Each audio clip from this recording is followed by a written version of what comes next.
Nous tirons notre proclamation de foi du jour du livre des Psaumes 130, verset 1. Des profondeurs, je crie vers toi, Seigneur. Seigneur, écoute mon appel. Des profondeurs, je crie vers toi, Seigneur. Seigneur, écoute mon appel. Des profondeurs, nous crions vers toi, Seigneur. Seigneur, écoute mon appel. La version Louis II déclare du fond de l'abîme, je crie vers toi, Éternel. Éternel, écoute mon appel. Du fond de notre abîme, nous crions vers toi, Seigneur. Seigneur, écoute le cri de nos prières. Des profondeurs, nous gémissons à toi, Seigneur. Dans nos maladies, Père éternel, nous crions à toi, Seigneur. Seigneur, écoute nos supplications. Du fond de l'abîme, dans nos blessures intérieures, nous crions vers toi, Seigneur. Seigneur, écoute le cri de nos cœurs. Dans nos désarrois, nous crions vers toi, Seigneur. Seigneur, écoute le cri de notre appel des profondeurs, dans nos gémissements, dans nos pleurs, dans nos peines, dans nos difficultés, dans cette vallée de l'âme, Seigneur, nous crions vers toi, Seigneur. Seigneur, écoute notre appel, que ton oreille se fasse attentive au cri de nos prières. Des profondeurs, entends nos murmures. Des profondeurs, entends nos gémissements. Des profondeurs, entends nos pleurs. Des profondeurs, entends nos malheurs. Des profondeurs, entends nos cris. L'abîme de notre abîme crie vers toi en ce jour. Quand Père, je m'abandonne à toi. Car tu es mon Père, je me confie à toi. Bien-aimés dans le Seigneur, peuple de Dieu, le psaume 130 déclare des profondeurs du fond de l'abîme. Je crie vers toi, Seigneur. Seigneur, écoute les cris de nos cœurs. Écoute-nous, écoute nos gémissements, nos pleurs, nos grincements de dents. Et la Bible déclare dans le livre d'Ézéchiel que sommes-nous perdus, il va, ce merveilleux Dieu va à notre recherche. Sommes-nous retrouvés, il nous guérit si nous sommes malades. Sommes-nous retrouvés, il pense nos blessures intérieures. Il pense toutes les blessures de notre vie. Sommes-nous pécheurs, il nous pardonne nos péchés. Bien-aimés dans le Seigneur, peuple de Dieu, il est le Dieu des témoignages. Nous sommes bien sûr dans la thématique des témoignages. Comme je le disais la dernière fois dans la précédente vidéo, aujourd'hui, nous allons parler des épiphanies. Je ne vais pas faire trop de la théorie, mais épiphanie signifie simplement la manifestation de Dieu dans notre vie. Dieu se manifeste différemment dans notre vie. Bien-aimés dans le Seigneur, peuple de Dieu, notre Dieu, il est merveilleux, il est glorieux, il est puissant, il est magnifique, il est terrible. Lorsque vous traitez Dieu comme un être merveilleux, glorieux, puissant, terrible, magnifique, eh bien, Dieu se manifeste dans votre vie pareillement. Lorsque vous glorifiez Dieu, lorsque nous glorifions Dieu, lorsque nous nous émerveillons devant la face de notre Dieu, lorsque nous nous tenons debout dans sa gloire, eh bien, Dieu se manifeste pareillement pour nous dans notre vie. Bien-aimés dans le Seigneur, peuple de Dieu, l'épiphanie simplement veut signifier la manifestation de Dieu dans notre vie, la manifestation de Dieu dans nos maisons la manifestation de Dieu sur le chemin de notre destinée, la manifestation de ce grand Dieu dans nos familles respectives, la manifestation de ce grand Dieu au tournant de notre vie. Épiphanie veut dire simplement les manifestations de Dieu, les témoignages que Dieu nous donne quotidiennement à travers sa manifestation et la manière dont Dieu fait de nous qui sommes ses fidèles, la manière dont il fait de nous des ambassadeurs sur cette terre. Bien-aimés dans le Seigneur, peuple de Dieu, soyez les bienvenus dans la maison de l'Épiphanie. Soyez les bienvenus dans la maison des témoignages qui vont certainement nous glacer le sang. Soyez les bienvenus, mais aujourd'hui, nous allons simplement, comme je le disais tantôt dans la vidéo précédente, nous allons simplement voir quelles sont les 4 grandes manifestations, quels sont les 4 grands types, quels sont les 4 grands types de témoignages de Dieu dans notre vie. Autrement, quels sont les 4 épiphanies, les 4 types de témoignages, les 4 types de manifestations de Dieu dans notre vie. Nous avons fait beaucoup d'expériences de témoignages. Nous avons entendu même des gens parler des témoignages de guérison. Nous n'en avons pas entendu des gens parler de comment dans les crashs d'avion, il y a des rescapés. Ce sont des gens à qui Dieu a donné témoignage pour qu'ils parcourent toute notre terre pour faire ce très beau témoignage. Bien-aimés dans le Seigneur, peuple de Dieu, comme je le disais, je ne vais pas vous mentir, eh bien, les 4 types d'épiphanie, de manifestations, de témoignages qui se manifestent dans notre vie, dans notre société, eh bien, moi, je l'ai simplement tiré du livre des épiphanies du grand sociologue Denzel, le sociologue américain.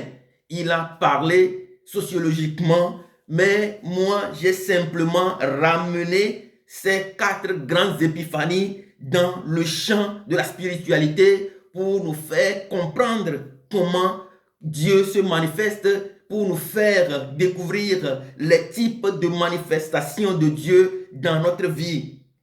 Bien-aimés dans le Seigneur, peuple de Dieu, sans plus tarder, la première grande épiphanie ou type de témoignage, eh bien, ce sont donc des témoignages revécus, ou bien ce sont des témoignages, ce sont des épiphanies revécues.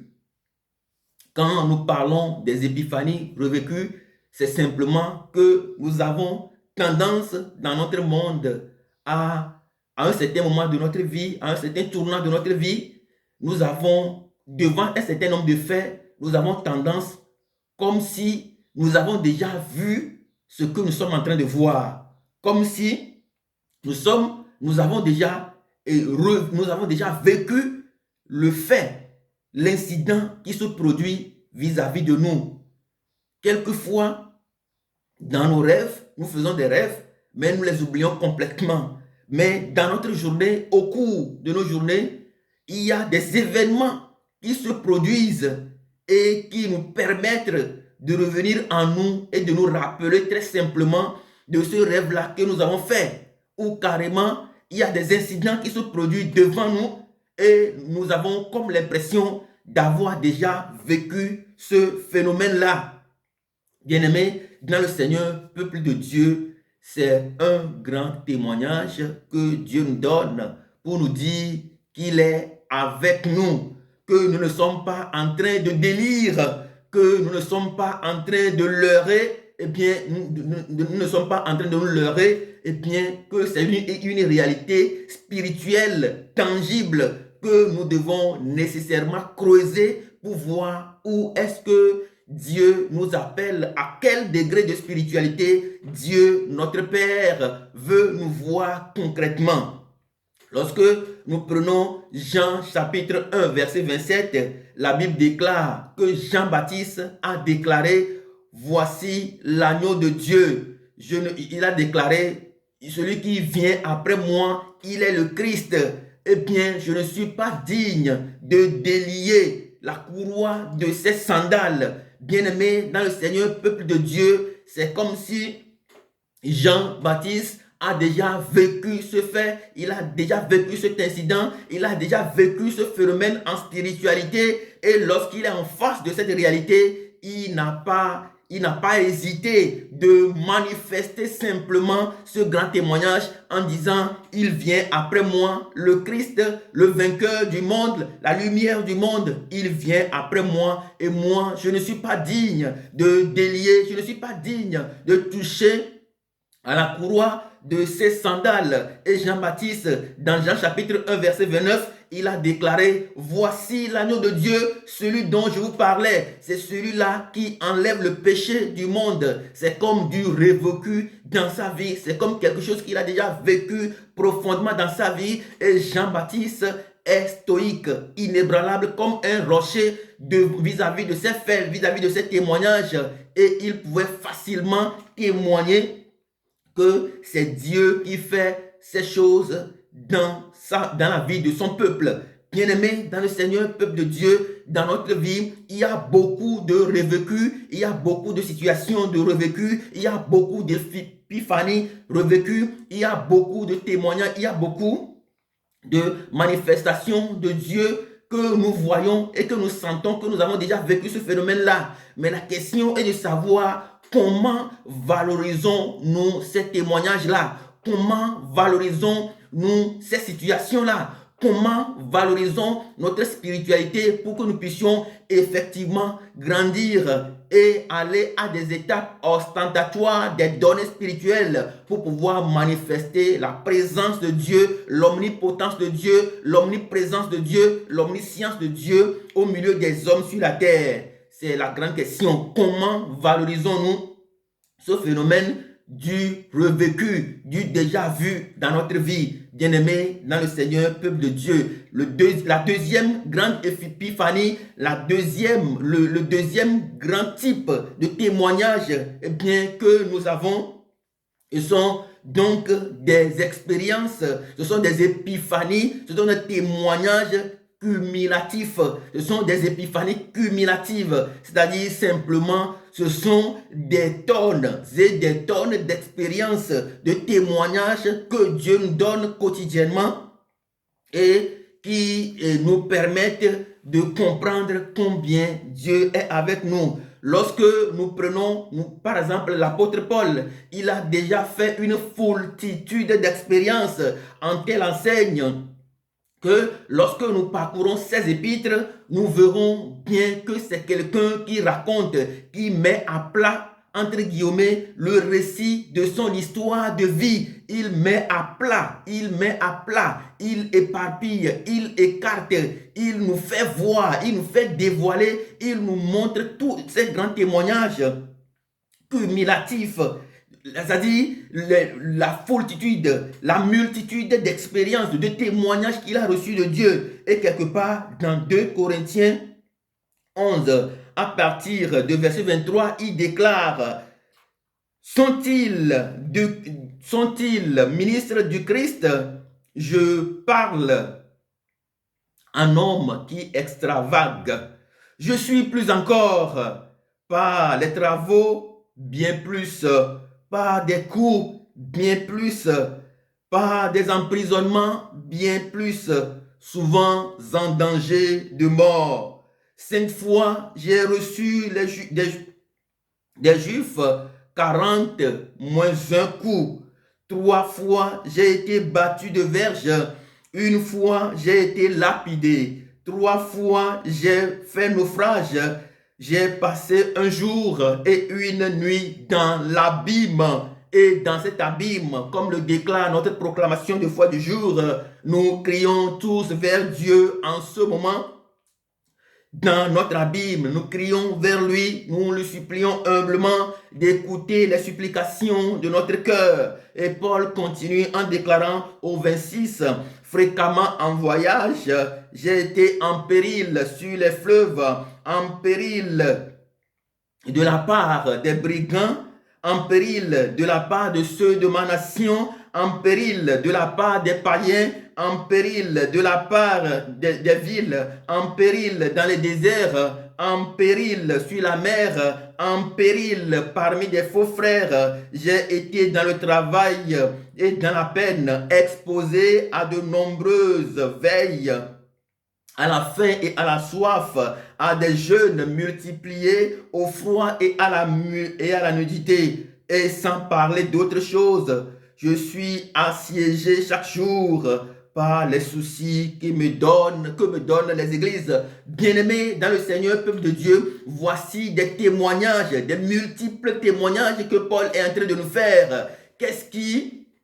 On se demande, qu'est-ce qui peut soutenir cet homme? Qu'est-ce qui peut soutenir un homme? Quel serait le fondement de cet homme qui aurait été roué de coups, qui aurait connu des naufrages, qui aurait connu des périls de la part des faux frères, mais qui se tient toujours debout, puissant pour proclamer une parole? Bien-aimé dans le Seigneur, peuple de Dieu, c'est ce que nous appelons des expériences cumulatives. Et ces expériences-là, eh bien, il y a quelque chose qui est au fondement. Qu'est-ce qui est au fondement et qui peut soutenir cet homme-là? Qu'est-ce qui est au fondement et qui peut soutenir ta vie, toi qui suis le Christ?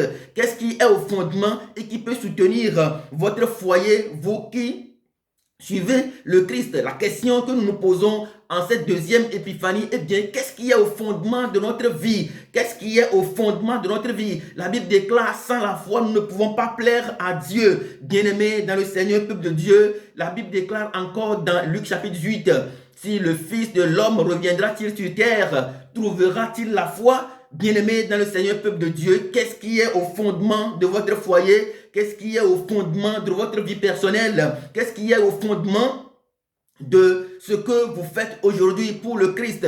Bien-aimés dans le Seigneur, peuple de Dieu, nous pouvons savoir ce qui est au fondement si nous reprenons toute la parole de Dieu dans le récit d'expérience que nous a raconté l'apôtre Paul. Bien-aimés dans le Seigneur, peuple de Dieu, nous devons être forts. Nous devons être forts. Fort. Nous devons demander, supplier Dieu. Nous devons crier à lui pour qu'il fortifie notre foi afin que nous puissions véritablement faire partir de ces gens, de ce genre qui ont vécu, de ces gens de personnes qui ont vécu des expériences, mais qui se tiennent toujours debout. Et ces expériences-là, ce que nous apprenons, eh bien, nous savons qu'il y a quelque chose qui soutient la foi de l'apôtre Paul. Qu'est-ce qui soutient donc votre foi? La troisième épiphanie, la troisième expérience, eh bien, c'est ce qu'on appelle les épiphanies majeures. Les épiphanies majeures, simplement, ce sont des expériences de témoignage, ce sont des grandes révélations, ce sont des apparitions. Il y a des grands hommes de Dieu qui nous parlent des fois des apparitions que Jésus-Christ leur fait dans leur chambre. Ils sont dans leur chambre en train de méditer, en train de prier, eh bien, Dieu leur apparaît très tout simplement. Dieu les visite. Dieu visite toutes leurs maisons. Dieu visite leurs chambres. Dieu visite leur vie. Et ils sont complètement traumatisés. Ce sont des expériences traumatisantes. Ce sont des expériences où Jésus-Christ descend dans votre maison, fait une visite dans votre maison, et cette expérience-là nous glace le sang. Cette expérience-là nous fait peur. Cette expérience-là nous fait frémir. Cette expérience-là arrache de notre vie la peur. Bien-aimés dans le Seigneur, peuple de Dieu, lorsque nous prenons par exemple le témoignage de Jean-Baptiste, au moment où il allait baptiser Jésus-Christ, au moment où il baptisait Jésus-Christ dans le Jourdain, la Bible déclare que soudain les cieux sont ouverts. Et il a vu l'Esprit de Dieu qui était descendu sur Jésus-Christ comme une colombe. L'Esprit était descendu sur lui. Et la voix qui a tonné depuis les cieux, celui-ci est mon fils bien-aimé, écoutez-le. Bien-aimé dans le Seigneur, peuple de Dieu, ce sont des expériences traumatisantes. Ce sont des expériences de vivre de vives expériences, d'intenses expériences traumatisantes et qui nous fait frémir, qui nous fait glacer, qui nous font glacer le sang et qui changent complètement notre vie, qui changent notre regard, qui changent nos pensées, nos manières de voir le monde, nos manières de voir les uns et les autres. Bien-aimés dans le Seigneur, peuple de Dieu, c'est également l'expérience du moment où Dieu avait demandé dans l'Ancien Testament, Dieu avait demandé à Moïse, je vais donc prélever un peu d'esprit de toi et je vais le rejaillir sur les 70 hommes pour qu'ils soient véritablement prêts pour travailler avec toi, pour collaborer avec toi dans le cadre de la mission que je t'ai confiée. Bien-aimé dans le Seigneur, peuple de Dieu, la Bible déclare que le jour-là, même ceux qui étaient dans leur tente, qui n'étaient pas au lieu dit, ils ont reçu cette puissance-là. Bien-aimé dans le Seigneur, peuple de Dieu, ce sont des expériences qui sont traumatisantes, qui nous font glacer le sang et qui nous montrent réellement que Dieu nous donne des témoignages, que Dieu est avec nous. Nous prenons par exemple le cas de Jacob, qui vient à Bethel, qui se couche et qui voit, qui dans son rêve, qui voit une échelle qui touche jusqu'au ciel. Les anges montent et descendent. Bien-aimés dans le Seigneur, peuple de Dieu, Dieu est avec nous. Emmanuel, Dieu, notre Père, est avec nous et il nous montre des choses, il nous font des révélations et nous allons bien sûr en revenir. Quatrième expérience, quatrième témoignage, quatrième épiphanie, quatrième type de témoignage que Dieu nous donne, ce sont donc des témoignages illuminatifs. Ce sont des expériences illuminatives. Eh bien, ce sont donc ces révélations qui nous montrent le chemin. Ce sont ces révélations qui confirment réellement que Dieu est avec nous. Ces expériences qui nous illuminent, ces expériences qui sont la lumière même du monde, ces expériences qui nous éclairent le chemin directement. Nous, c'est vrai que nous pouvons faire des expériences revécues, des épiphanies revécues, des épiphanies cumulatives, que nous puissions cumuler des expériences, nous puissions avoir une foultitude de témoignages, que nous puissions avoir des témoignages majeurs, traumatisants, intenses. Mais il y a aussi les témoignages illuminatifs, des expériences illuminatives, c'est-à-dire des expériences qui sont claires, qui nous illuminent, qui nous permettent de redécouvrir la voie sur le chemin, la voie du chemin par lequel, la voie ou le chemin par lequel Dieu nous appelle. Cette expérience-là, c'est cela que Jean a montré. Je l'ai déjà dit. Jean a dit, voici l'agneau de Dieu, suivez-le. C'est celui-là que vous devez suivre. C'est un témoignage qui nous montre le chemin. C'est un témoignage qui nous révèle la grandeur de Dieu.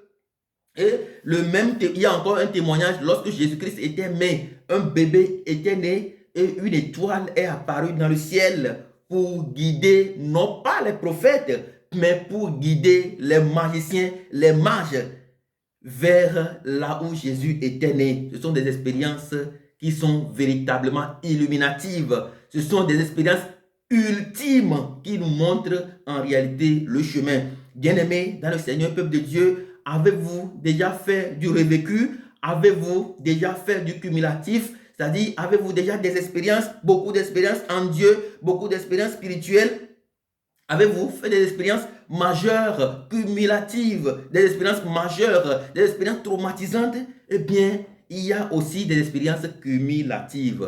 Bien-aimés dans le Seigneur, peuple de Dieu, c'est là que nous allons nous arrêter aujourd'hui. Mais la question fondamentale que nous devons nous poser, quelle est mon expérience avec le Christ? Bien-aimés dans le Seigneur, peuple de Dieu, je vais vous dire une vérité absolue. Si tu n'as pas encore fait une expérience avec le Christ, eh bien, c'est le moment. Je vais, à partir de la séance prochaine, donner des témoignages, de grands témoignages, de guérison miraculeuse, de restauration miraculeuse des foyers, des familles, du retour effectif de nos frères et sœurs dans la maison du Seigneur, comment il les a rappelés de revenir dans sa maison. Bien-aimés dans le Seigneur, il y a beaucoup de témoignages que nous allons donner. Mais si d'aventure vous avez des témoignages, ils seront les bienvenus pour que nous puissions tous ensemble édifier le corps du Christ. Mais la question, quelle expérience as-tu déjà fait avec Dieu? Vous ne pouvez pas et suivre ce Dieu-là et ne pas avoir des témoignages. Je ne dis pas forcément des révélations, je ne dis pas forcément des guérisons miraculeuses, mais des événements peuvent se produire dans votre vie et qui vous font froid au dos, qui vous montrent réellement qu'il y a un Dieu magnifique qui est avec vous. Dieu bénisse notre dimanche dans le nom puissant de Jésus-Christ. Amen.